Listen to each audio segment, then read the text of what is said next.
Hello, everybody, and welcome to Plague Pals, the operative word. What do you think, Maura? I mean, that makes sense. There's a plague. We're pals. It just Yeah. fits. So this is a casual podcast. It's not even a podcast. It's just a Zoom call we're recording. Zoomcast. Um, but as to the pals part, do you remember how we met? Is it just Twitter, pretty much? Like half my relationships at this point. That's nice. Half. Good for you. I'm at a solid like 80% or so. So, that's fantastic that you're maintaining real world connections. Like, I don't know how to do that. I talk big, but honestly, yeah. No, I think it was definitely just Twitter. I don't even know because I feel as though I knew you on Twitter before I knew your politics, which means that you survived the purge of all the people I followed and realized I didn't want to follow anymore once we started talking about elections. All those MAGA people that you were pals with. Well, I tried to have an open mind for a moment until it was like, we think you should die. And I was like, all right, maybe I don't have to include everybody. And we did meet once in person here when you came here for work. My one and only time in your state. Yeah. You came during one of the 2 months that it's okay to come here. No, I exaggerate the frigidity of Minnesota, but not by much. And you are in, for people who don't know you, you are in where? What Pennsylvania. state? Pennsylvania. Which is the Minnesota of the East, really. You born and raised there? More yes. or less? We don't have to get into it. No, it's fine. It's just one of those things where, like, yes, I was born and raised here. It sounds like I've just been here my whole life, but I left. I was gone. I was in LA for 10 years. You're an Angelino for quite a while.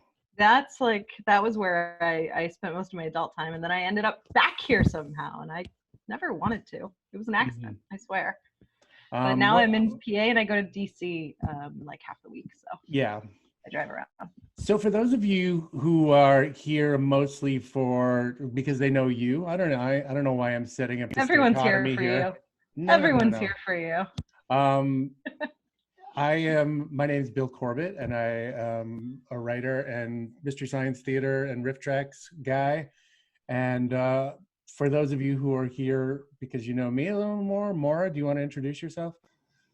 I'm Maura Quint, and I never know what I am. I'm the executive director of Tax March, and I'm sorry. It's not cool of me to set you up like that.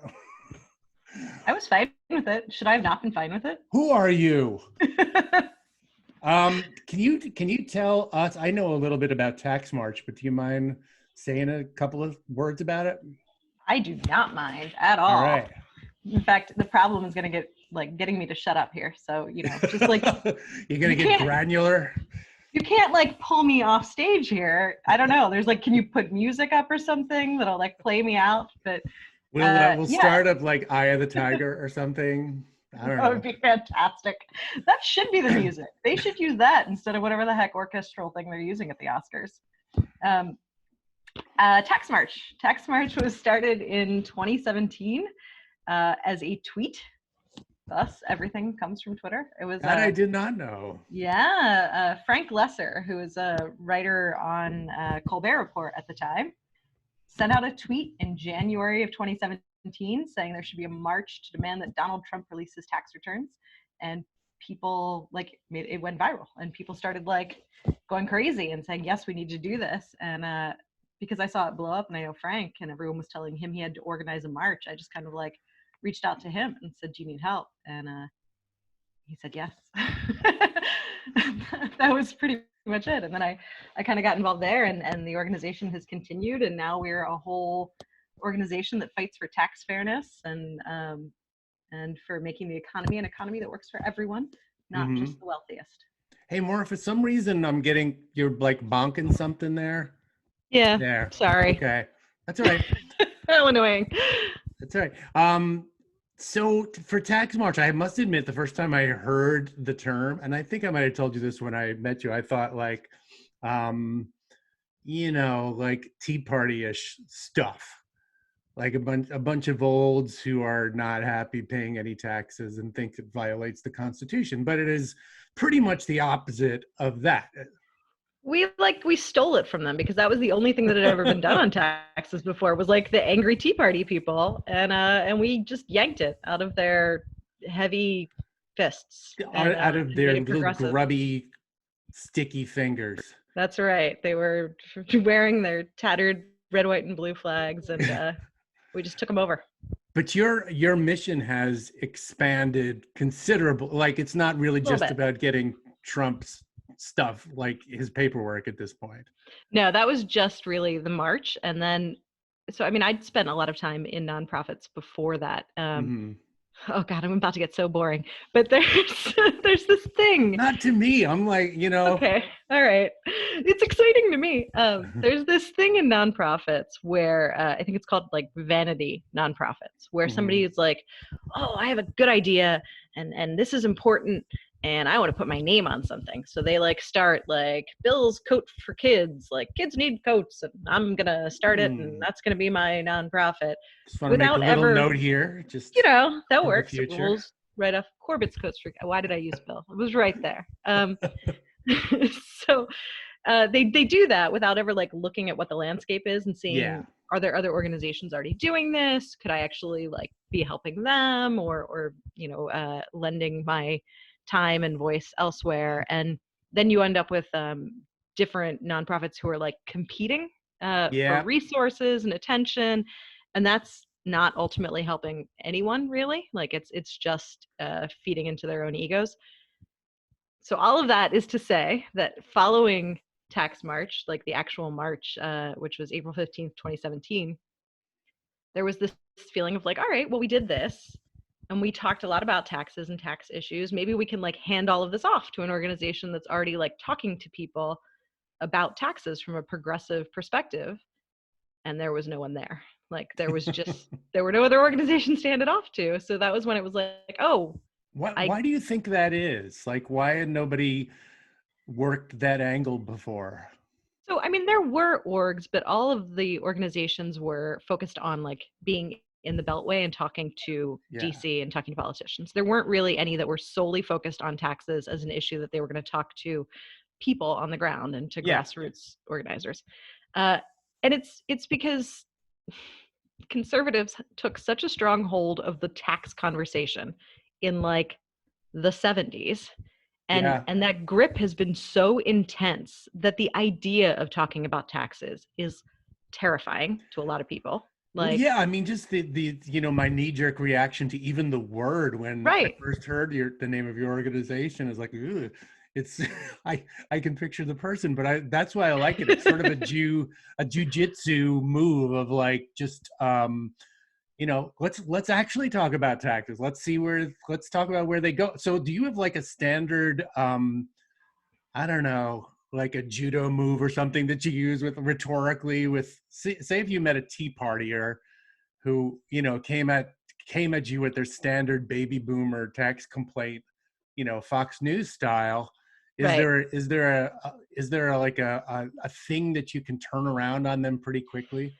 There's not like a single like easy, just like I'm just lazy and I like just easy take shit, the punch and go with it. But I wish, I mean, maybe there is, but I haven't found it yet. But I have talked to a lot of those people because they show up at all my events regardless. So do they misunderstand? Is it like they think no. Oh, okay. They're tipped off because for a lot of the stuff we do, the right is really good at coordinating like attacks. Like we've had paid protesters, we've had like all sorts of stuff.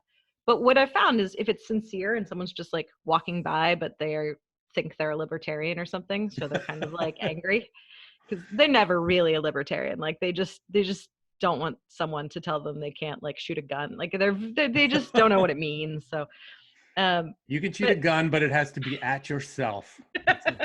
Yeah, exactly. That's what all your policies have been doing. Might as well do it in person. So normally, like one of the things that I found really useful is to just like do the I statement and the validation and all the like peer helper stuff that I learned, when I was in like sophomore year of high school, like how to counsel people. Just like, yes, I hear you, I understand. And then find out what it is they actually care about. And almost always, like, there would be some point of like, do you know anybody who is like drowning in medical debt right now? Like, do you know anybody Yep. who is, just that sort of thing they always do. And once you can go there, like, wouldn't it be great if we just had money to like pay for universal healthcare? Like, wouldn't it be great if they didn't have to do that? Because we actually Yeah. could. Doesn't have to be And shoveled at a military contractor. Really I doesn't. mean, yeah, like, and just leave that stuff aside. But like, the thing is that most of those people also hate billionaires. Like, they really do, generally. That's often the case. So, like, if you can kind of go in that place and be like, if we just raise taxes on billionaires, Mm-hmm. your aunt could afford to live. You Like, would things not like have that. to, yeah, you would not have to be starting another GoFundMe to keep your family alive. Right. That tends to work. Like, for Yeah. that moment, I'm not saying I've changed anyone's Yeah. vote, but like, for the conversation But it for a does plant second. a seed. I mean, my That's the parents are hope. both remarkably still alive, and they are quite conservative. It got really bad when a lot of people went psycho after I was going to say World War One. I know you were. What? Like, What I wow, meant they're to really say still is, alive. Okay. That's great. I meant to say 9/11. When Fox News ramped it up, and they started at a pretty bad place, and it was like, yeesh, where are you Yeah, going? Um, but little by little, my dad and I learned to just not talk about politics, and luckily, it seems like a truth he agrees to, that's nice. because we spent, better part of 2 or 3 decades just going at it and never getting anywhere. But now every now and then, like, he will come to me about a thing that happens, like some medical stuff or medical bills or like a malpractice thing that pretty much he was on like the bad end of a thing that happened in a hospital, and he went to Right, lawyers and they were all like, no, nope. I guess you've never heard of tort reform. We don't take cases like yours, buddy. right, And I tried to use that little wedge as an opening to, like, you know what, Dad, that's because the people you voted for have been making sure you cannot get justice on that issue. But right. then, like you said, Maura, just like sort of leave it there and don't press your luck. Yeah, but, well, I mean, like, I'm sure you have as well done the pressing your luck thing. Like, No, that was like I've, the 2 or 3 decades I was talking about before. Just like, yeah, like, I've gotten to that place where I'm like, they're getting it. Like, yeah, we have like an understanding. And then I just go that step too far. And yeah, suddenly you're back on like, no one should pay taxes anywhere. And, I don't know what. yeah. Yeah. Well, do you guys But do you guys have any like, do you have an ongoing bunch of events, or is it like planning for one event every year? no, we have like ongoing stuff all the time. We did a Tax the Rich tour. We got a giant bus, a tour bus, and painted it green and put Tax the Rich on it, and like went across the country and did events from place to place, which was something, I don't know if you remember this, but you used to be able to go out in public and like meet with other people, and so that was something we did then. Vaguely familiar, but I don't know. It was terrible. I don't recommend it. In the This is before fine. times.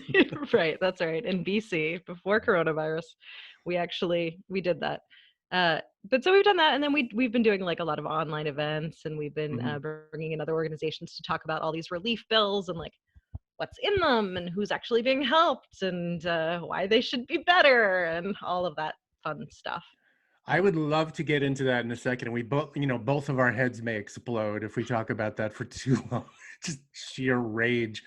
But before we do, I wanted to like ask you about, you do have a parallel career as a comedy writer too, which is another reason I know you, just from, Yeah, you know, typing silly stuff on Twitter. And I do that's happen to that's know my that whole career right there.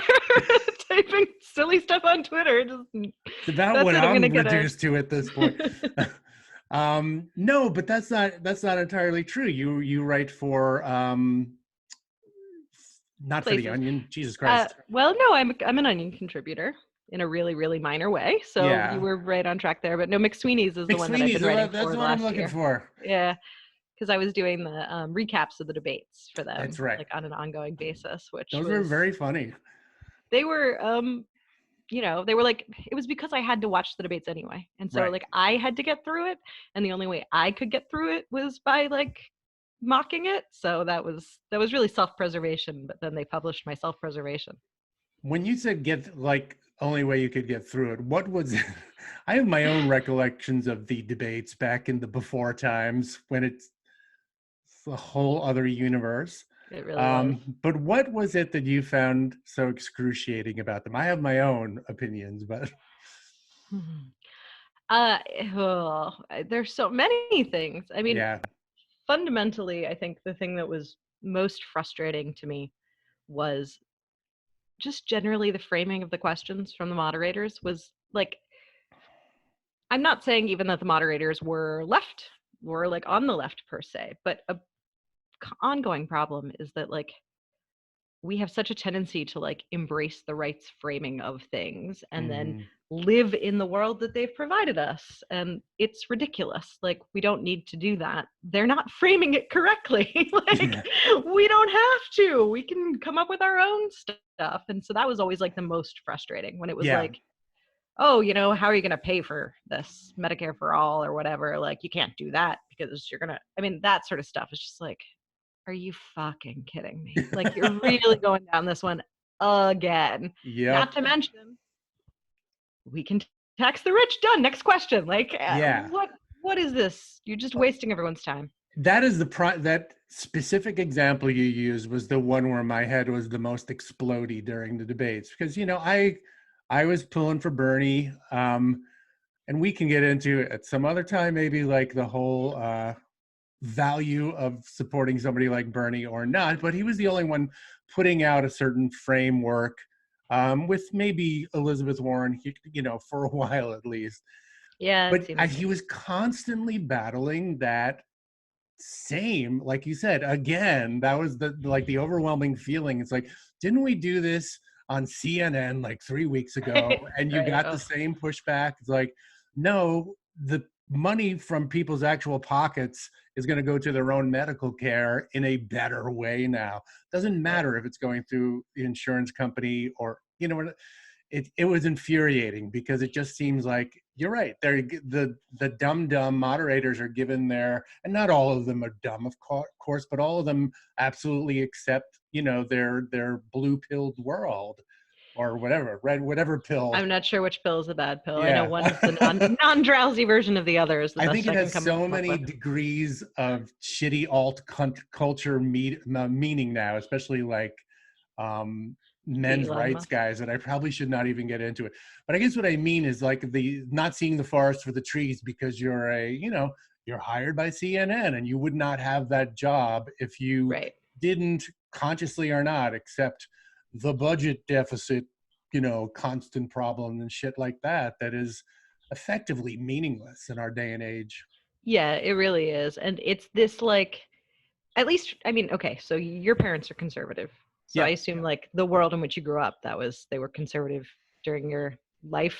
They didn't like change to conservativeness later. No. No, So they've always, mine too. yeah. Like I also have that sort of family. They're towards the like, my dad's more like a Mitt Romney Republican, like not that big, but you know, that kind of like, I'm smart, like Republican, sort of like, I don't hate people. I just think we need to be responsible. Like it's all the Yeah. same bullshit, but that's the framing. But so that was the world that I came up in, and that was kind of how I took it in too. Like, oh, you have to be responsible about this, and Hmm. like, there's so many people on the left. Like that's how I felt too when I was 16, raised in like a conservative household. I got past that, but like I feel like so many people on the left got stuck there. Like, well, in order Hmm. to show that we are being thoughtful and we're smart and we're responsible, we have to take on these tough questions, like, which is just nonsense. And the Republicans show you all the time because they don't care if it's something they want to do. They want to give a massive tax cut to billionaires. Suddenly, who gives a fuck about the deficit? Right. So like, They will it's absolutely reverse themselves and not yeah, think twice of it. it's just like a random sort of thing that they've decided is a marker for responsibility when they want to, and the Dems buy into it, and it's Yeah. infuriating. Yeah, I feel the same way about any kind of military adventure or anything, like constantly Right. being signed off on absolutely horrific shit just to prove that we're not weak. Um, Yeah. but Maura, I don't know if you feel I have never been particularly non-cynical or non-skeptical about the Democrats, like in the last Mm. decade or two or so. Like I was a Oh yeah. pretty sincere college kid Democrat back in the back in the 1920s. But I also feel like Right after World War One. Yeah. right after World War One, yes. Mhm. Um, but I also feel like there's a I don't know. There's a point at which you can no longer buy that they are just weak or buying right wing frames because they're scared, which is something I see a lot. I see a lot of people expressing frustration, including me, a couple of years ago. Why are they so weak? It's like, Yeah. not really. They're pretty smart people who know what they want, and they're splitting the difference in a pretty conscious way, not very gracefully sometimes, obvious to maybe people like you or me. But it's not because they really are just scared of how they'll be treated, unless those people are the donors that they're, you know, Yeah, beholden to. it's hard to accept that like maybe they're doing a lot of these things because that's what they want to do. Like they actually want to protect the wealthy, and that is a priority of theirs over you. Like they care more about the rich than they care about you. I think I think one of the reasons that people fight so hard against that is because then it means like there's nothing, like there's no one, like there's no daddy or mommy in charge, and we're all just like floating in this abyss where everyone's like no one's looking out for us. It's a very discomforting It feeling, and is, like yeah. it's scary and nobody wants that. It's the same reason people like believe in religion, right? It's much easier to think that when I die I'm gonna go to heaven than nobody fucking knows. Like Hmm.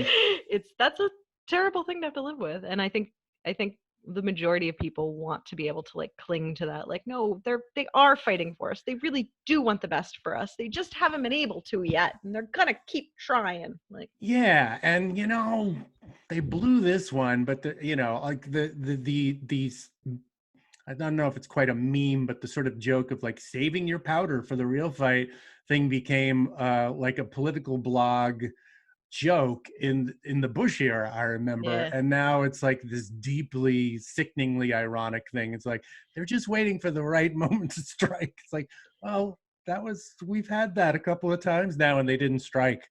Yeah. Um, Yeah, we had the full control. We had the presidency, the House, and the Senate, and yep. we still ended up with this like not so great.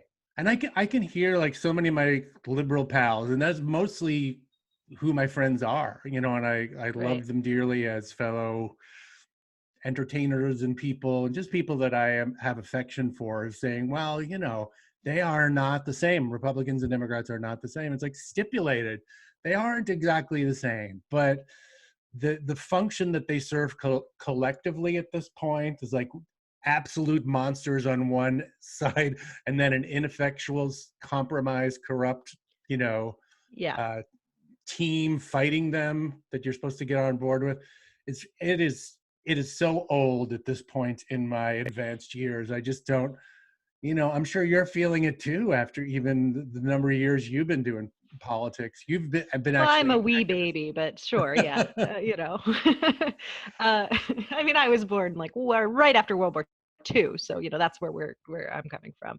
But no, it is incredibly frustrating, uh, and the only thing that is helping is that like we do now have some progressives in office. We have Hmm. a handful, like a smattering of progressives, and that's fantastic, and that's something that we can grow. And I see more and more people who like really believe in something actually running for office, which is amazing. And something that is making me crazy is like, well, just being on Twitter in general makes me crazy. I mean, like that's enough.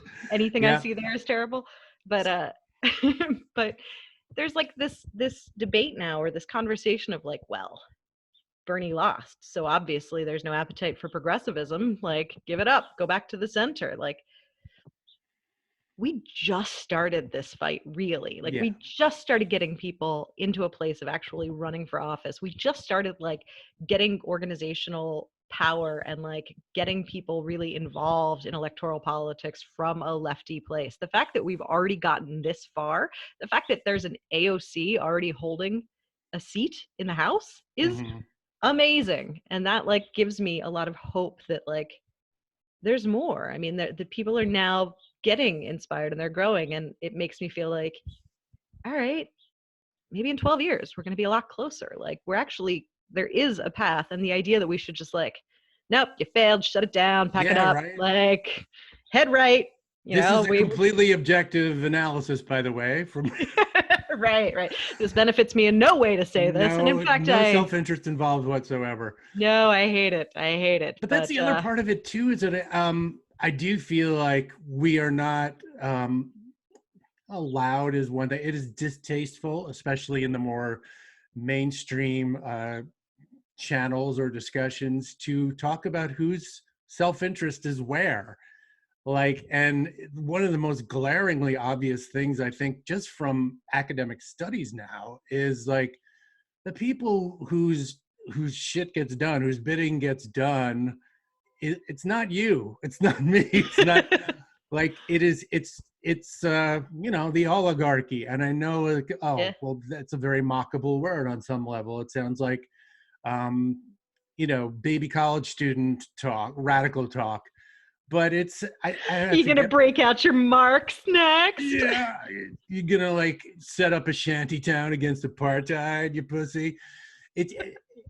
I forget what study it was, but there was a study, and it was like a couple of years ago, that basically said, by the way, you might hear a lonely train whistle in the distance here. It's one of the great features of my house.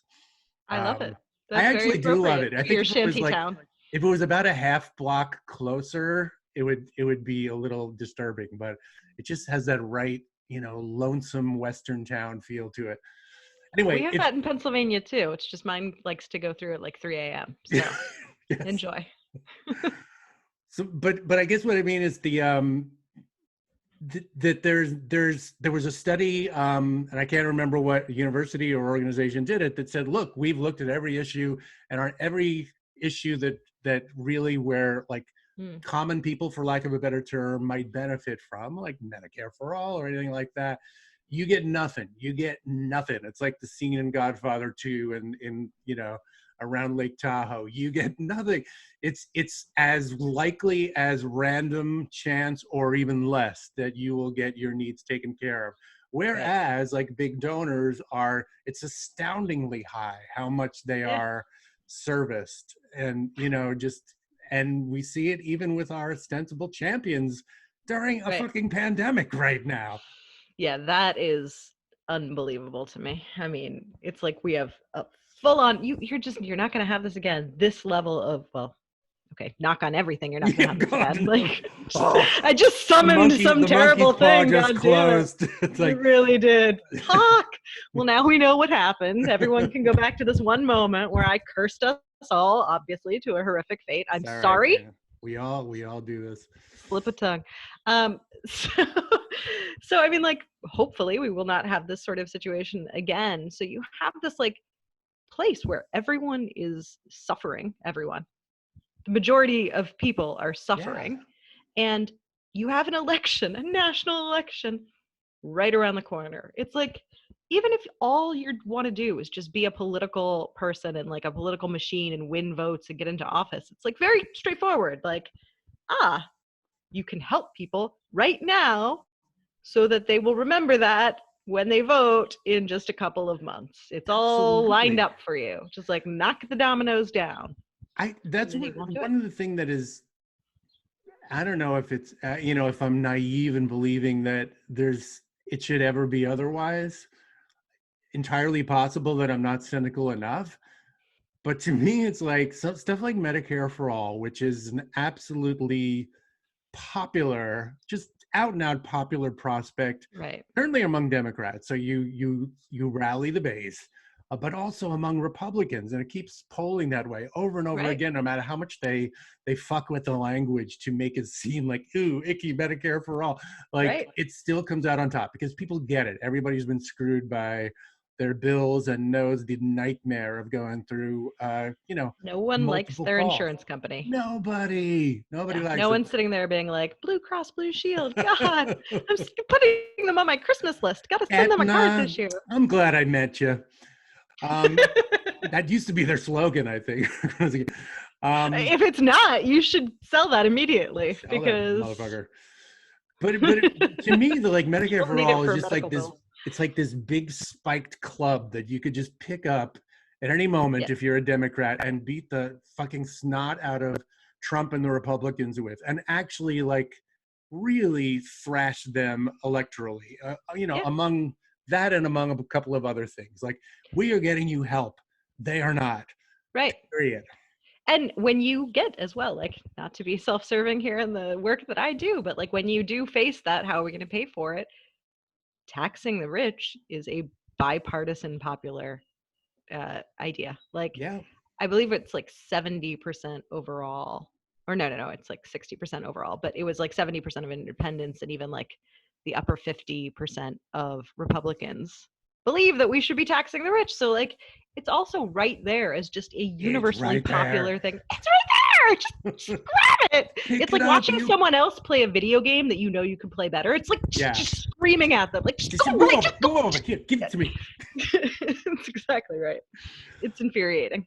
Well, and especially with like, given your issue, given Medicare for all and all that, you don't even like.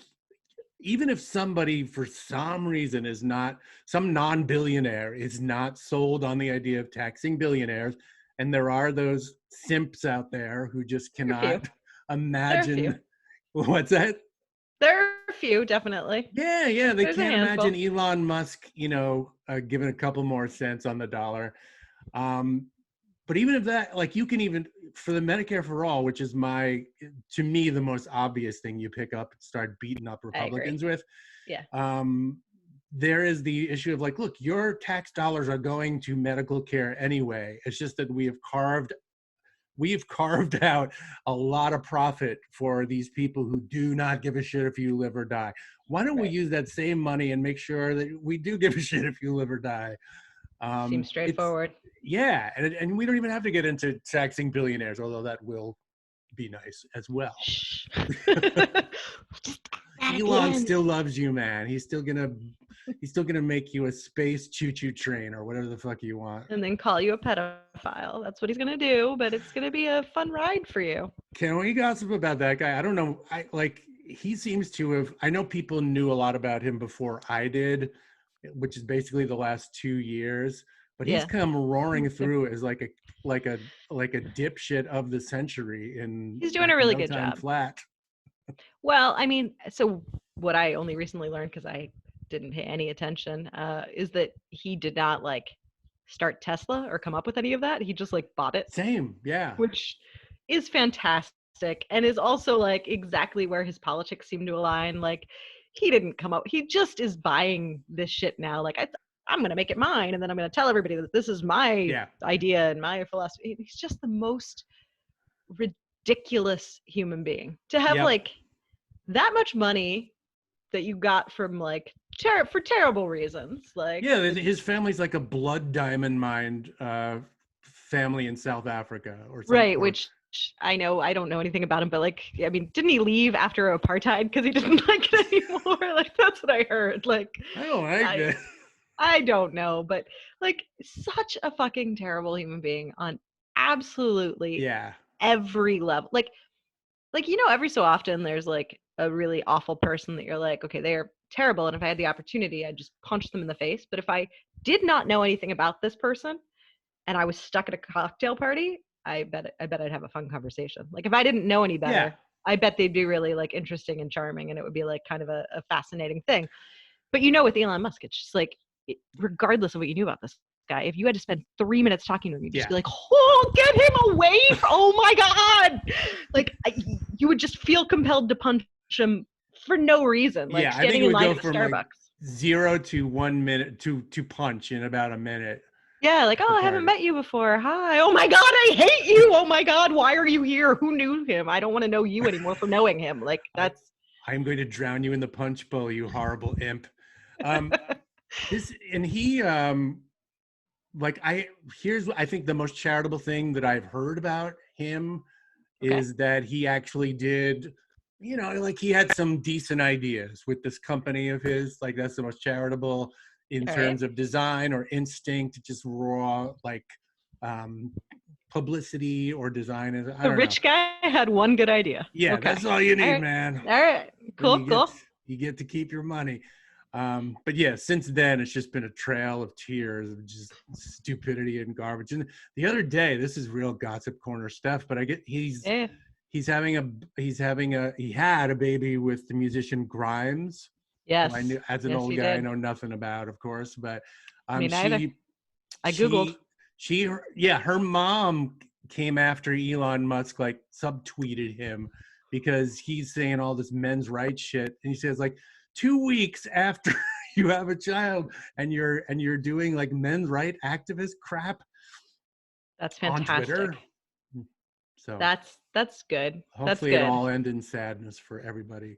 It definitely will. And the other thing I didn't know too is like, this is not his first child. Like for all of the buildup. No, he has like 5 kids or something.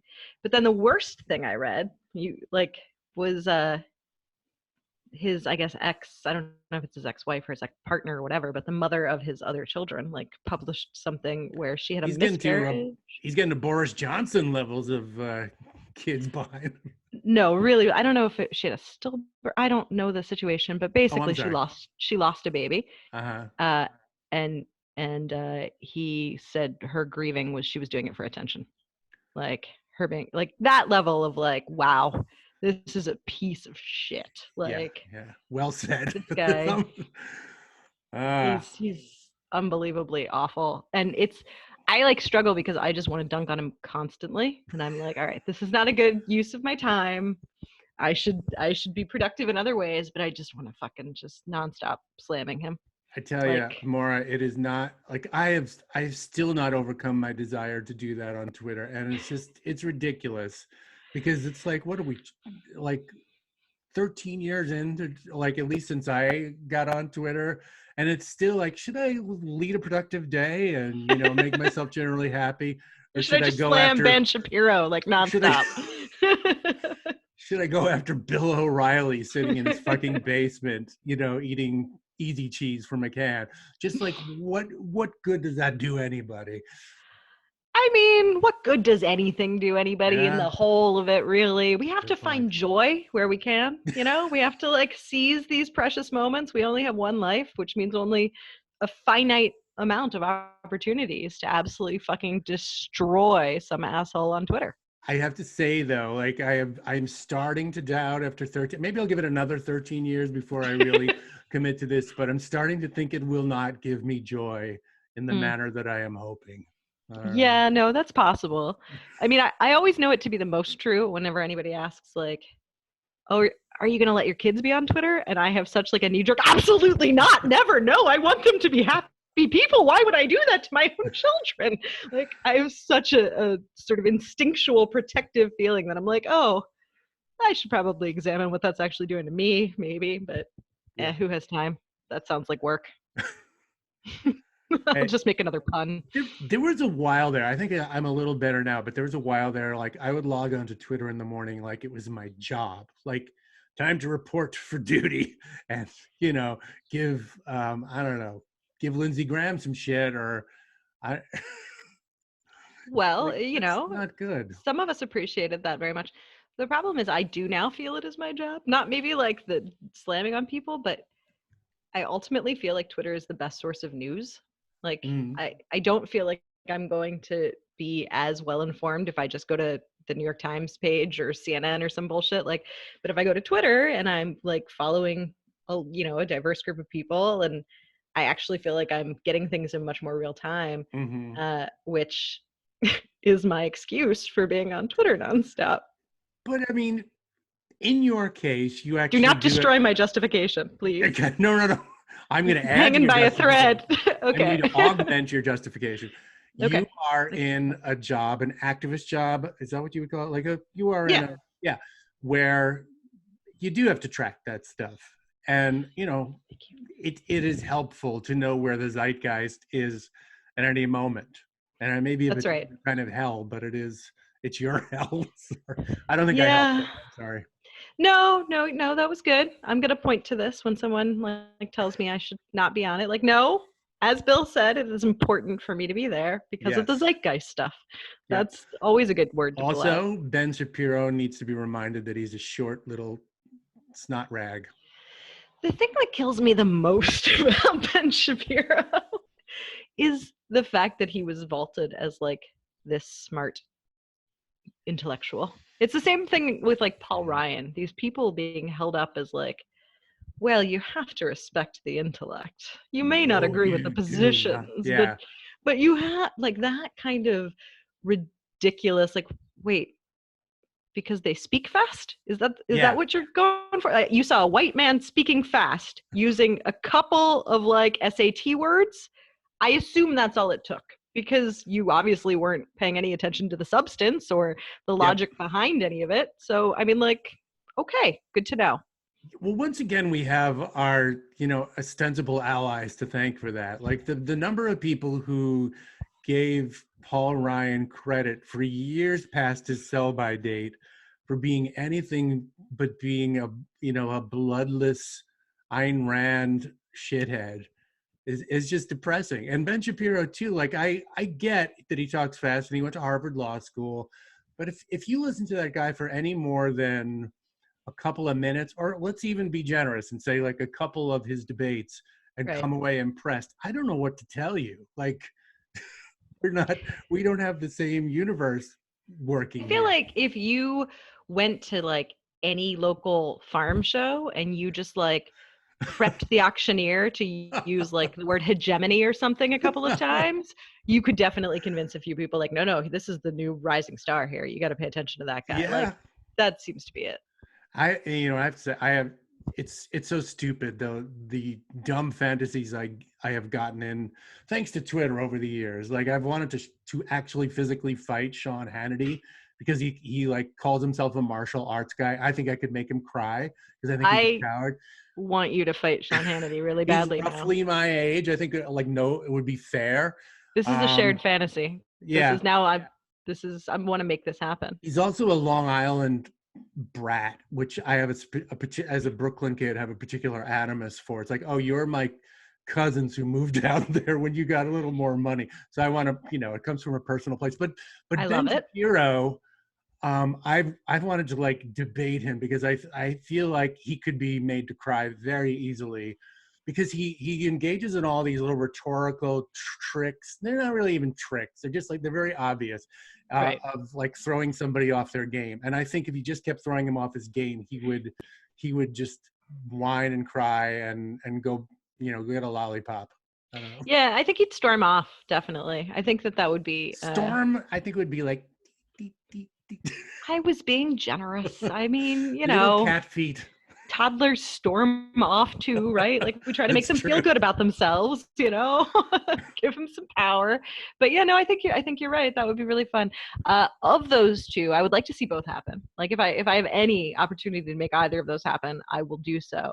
But of those two, I do want to see you beat up Sean Hammond. Yeah, I'm sorry. That's just really because I don't want to have to hear like the other one means that I'd also have to hear Ben Shapiro speak, which like I'd rather not ever have to do again. I don't know. But, Sean might take me. I don't know, but I think he would. No, I have total faith in you. I think he's such a moral coward that if he went to hit you, you'd just tell him that like touching other dudes is gay, and then he couldn't do anything for the entire rest of the time. You could take him out. Like, boom, what are you done? Are you gay, man? Yeah, totally. Get your hands off me. That's right. I saw you were looking at me. This is totally. Do you have an erection? Jesus Christ, man. So, I have no problem believing you could just sheer brute force take him, but you have a backup. This is a terrible line of inquiry I've opened up where this is all we're going to talk about. Salve on my my aging male pride here. Let's go back to you. I wanted to Who talk can about I your fight? What's that? Who can I fight? Oh, who can you fight? I You can take mean, Ann Coulter. she's scrappy. She might scratch you real She hard. would. Ann Coulter She also would. feels like so 2003. There are more contemporary people. Yeah. You could Yeah. Sean Hannity. That's true. I could. Yeah. I would do that. That sounds fun. All right. The Okay. new title of this podcast is "Who Can You Beat Up?" How quickly could you beat Sean Hannity? It's Yeah. just, let's get down to basics here. We got to what mattered. I wanted to talk about your work, your comedy work a little bit more, because I know that you have, unless I am I totally hallucinated this, don't you have a tweet of yours in the London Underground? Is that true? Yeah. That's true. Well, I mean, I'm sure. I don't know if it's even still there because, I don't know Okay. how long But they've it been was up. there, which is It more was than most there. people can say. So It how did was that there. happen? I don't know.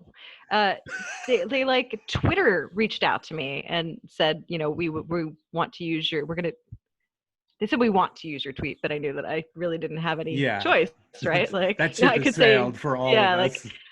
okay. And then they didn't tell me why, and they didn't tell me what tweet, and they didn't tell me anything else, and I had no idea. And they asked for my address to send me a thank you. And then people started posting pics and tagging me. I'm like, oh, your tweets. Did they tell you that it was going to be like in the London Underground? They said nothing. They were just like, we'd like to use your tweet. It's like, No oh, context. okay. Nothing at all. Nothing. It was like, it was very strange, but it was cool. Like, it was neat to get tagged in pictures and be like, yay, I don't know. Did you later learn how that all came about? I think they were doing they were just trying to market Twitter, I guess. Like, they were just trying to get more people on Twitter. And they were doing it around February. So they took like a tweet of mine that was, sort of about couples, that I guess they thought was funny and would compel people to go to Twitter. I don't know. I guess it was the campaign they were doing. But that's really all I ever knew. And then they sent me some swag. They put my tweet on a tote bag and sent me that. Nice. Which was cool. I would just find excuses to tote shit at that point. Yeah, no, I mean, like, that makes sense, right? Like, I don't have it just right here, like, ready to go. Can you, dear couples who fight in public, stop trying to whisper. I thought it said whimper. Stop trying. Would it kill you to include some backstory? I like that. Well, they chose a pretty good one. I mean, it's not the worst. They notably did not choose any of my political tweets, but they put that one up there. Of course not. And then they sent me like a mug, and they sent me, I think the weirdest thing though was a small mouse pad for the computer with someone else's tweet on it. It's like, okay. You Silicon Valley dopes. I haven't had a mouse in my possession in a decade. Yeah, but right. All right. Sure. Good to know. What they did not send you is a big bag of money, though. That is correct. The check could still be in the mail. It's probably like the Elon Musk ventilator situation. They meant to. It just ended up being a mouse. Jack meant to send you money, but he then he needed it for another like starvation retreat in some third world dictatorship. Jack and Elon Musk, they kind of seem like the same guy at this point. Like, they kind of have melded in the same sort of asshole in my head. I feel like I would feel better seeing a picture of the two of them hanging out, because it would just like confirm that they're separate and also that they would know each other. And also the chance that if a bomb went off, that sucks. And that. But Jack seems to me more like a passive idiot and a little bit, I don't know, maybe I'm giving him too much credit for being clueless, because he does have an affinity for alt-right pals. Yeah, I feel like what we see from him is just the passive shit. But I feel as though he's like a behind the scenes nefarious bad guy. Whereas Elon Musk is Luthor's friend. I don't know. Yeah, Elon Musk he's just he's not a subtle guy. No, he wants the attention desperately. His toupee is not subtle either. I can say this as a guy with thinning hair who's doing the Ron Howard in Quarantine. It's just terrible to watch somebody like With have that that much money, obvious a toupee. like there's definitely, I don't know when this became a thing, but like if you're rich and like a bald guy, like somehow you don't just lean in to be like, oh, I'm balding, but I'm super wealthy, so who cares? You have to do the like hair piece or weird hair thing, but it needs to look bad. Like I mean, Yeah, there are those things people who never have look hair good. pieces that are fine. Like that they do exist. I Do they? watch I guess Jeopardy I all the wouldn't know time. who they are. Alex Alex Trebek is Trebek? one. Oh, all right. Yes, I've heard that he has one, and it seems very natural and like a Hmm. nice old man, full head of hair kind of thing. Well, It seems fine. part of it is keeping up with the natural color of your hair would be, you know, in if nature took its course and not having like jet black hair when you're 60 years old. There is that, Yeah. definitely. Definitely. I guess Like the that John Canadians understand Travolta the basically sultry. gave up all at once and like now he's just a bald dude. I respect that. That makes more I don't sense. know. Why not? People wear Um, hats. we should probably call it in about 10 minutes, but Yeah, yeah. We I, have a bunch of more things on our like list of stuff to chat about too. we can do this again. Should we talk about like what we want this thing to be? Like, do you want to keep up with the news every week, sorta? Well, I mean, I can't help it. So like Yeah, I'm yes, but at the same time, if anybody does watch this, if there's like one person out there who there'll be has any one. like I prefer it this way or another, I'd be curious to hear what people Yeah. want right now because we're all just like I don't know, sitting around trying to like pretend that the life is normal in some way. So, Hmm. maybe that means talking about How politics. is it going in your household, by the way? It's okay. I mean, like, the whole being a parent in quarantine with kids thing is like difficult while school is still Remind me how going. old your kids Mine are. are 6 and 8. They're in Hmm. first and third grade, which is awesome and exhausting. And they need a lot of oversight with their school. And I love their school. I love their teachers. They're just in like a public school here in Pennsylvania. It's lovely, and everyone worked really, really hard to adapt and try and like make this work. And no one obviously had any plan for any of this. And they have done a fantastic, lovely job. And I wish them nothing but like love. That said, they make me crazy because like the teachers involve like different websites every day Yep. but never but they all have passwords but they never like send out those like in one place, so I'm always like scrambling trying to figure out like how the hell do I get into this one and that one. And then they have like a track and field day normally, which they weren't going to do, so they put together like a virtual track day, and Oh the boy. PE teacher like did all these videos of different things they could do, and it was God bless you, but stop it. 14 videos of different activities. Every activity involved a lot of props, a lot of setup, involved like making your children or your Fuck. house like incredibly dirty and crazed, like during a day when I'm still working full time. And I was Yeah. just like, are you fucking kidding me with this shit? Yeah. So we did not. Track day became like, hey kids, we're going for a walk. And then you're going to sit in front of the TV because I have a lot of calls to get on. Yeah. Happy track day. Like, Well, my it's kids are in high school and junior high, respectively, and it is much the same. And I do feel yeah. like the confusion between digital homework and different websites was Oh starting to gosh. come together after a couple of rocky years, and then like some of the more Luddite teachers were still wanted paper homework, and just tracking that was already a bear of a task Right. for my kids, especially since they're older now. We kind of want Yeah. them to take care of themselves theoretically.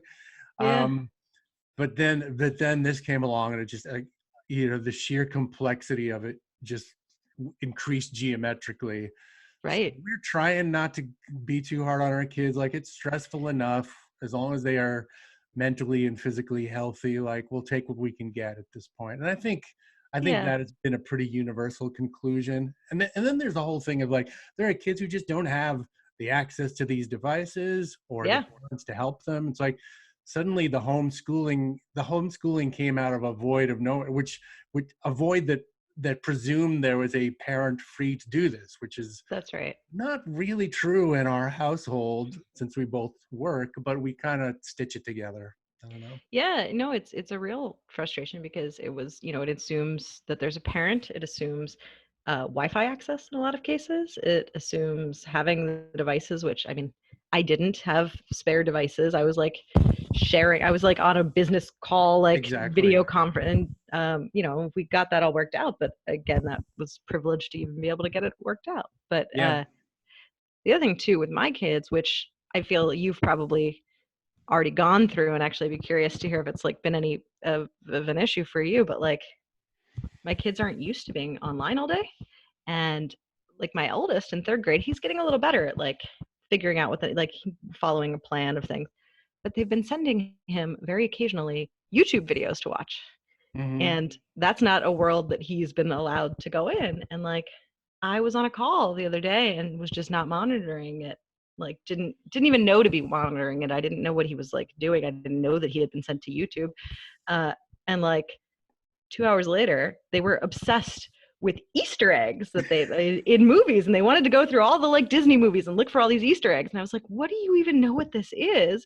The videos had kept playing after the one video that the teacher had done, and they sat there and like luckily they seemed like they were fine videos. They were like Disney movie Easter eggs, but like for all I know, he's like also on the like Stormfront website. Like I don't know where the heck he's gone, or like he might have also watched a video on like how Elon Musk is right about a lot of things if you think about it. Like I'm not sure. Hey kids, this is Fritz from Storefront.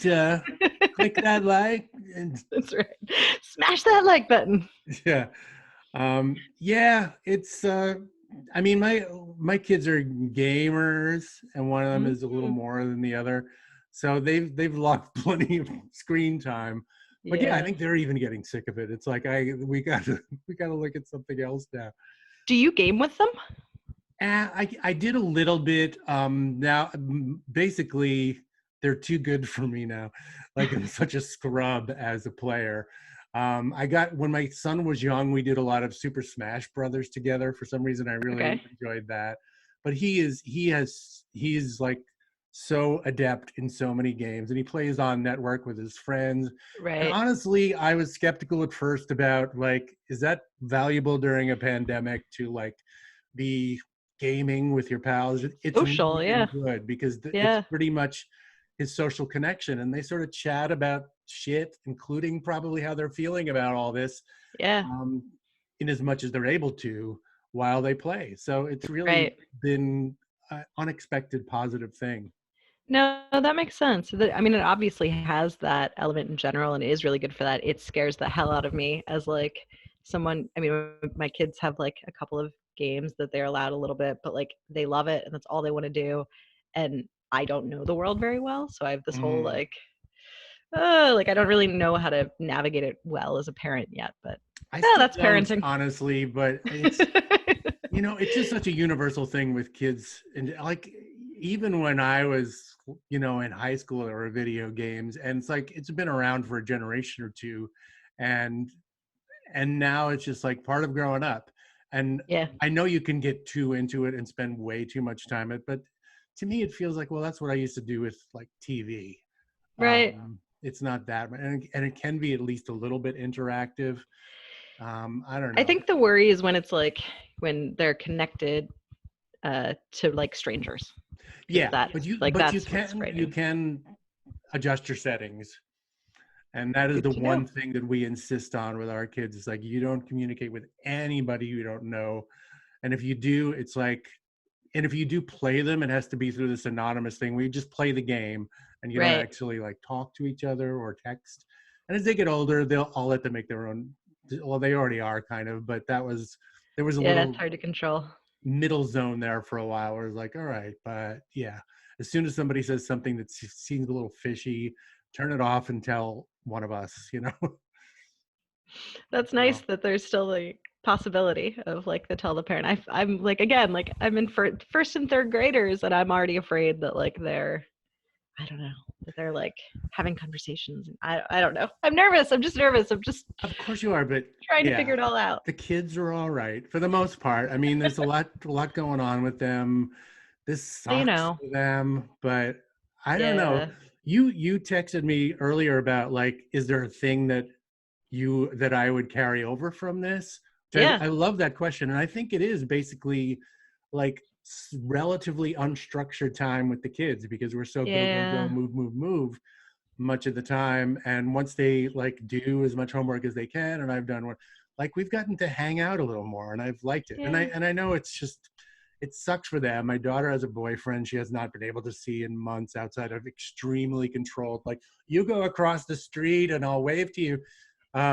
But yeah, so that really sucked for them and they've been struggling, but I feel like it's been nice to get to hang with them a bit more.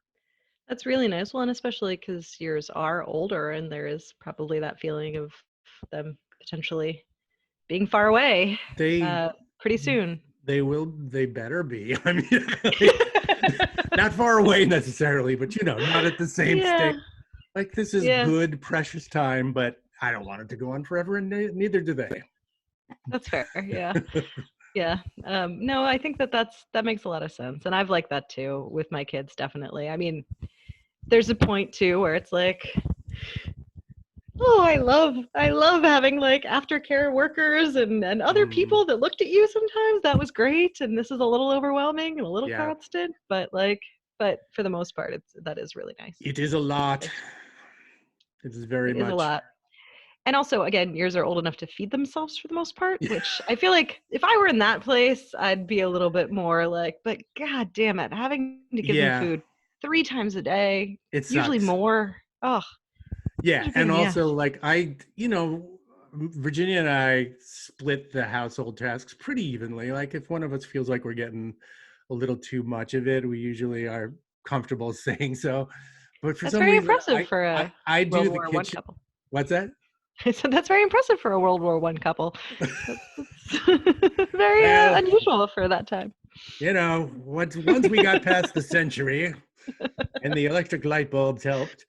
No, but it's a pretty good arrangement for the time being at least, and I do a lot of the kitchen cleanup. It's just like for some reason it works for me. She does laundry, but all of a sudden it's like, wait a minute, there's 3 meals worth of fucking dishes every day plus Yeah, snacks. It's like I forgot that our kids basically aren't around for a lot of this right. usually.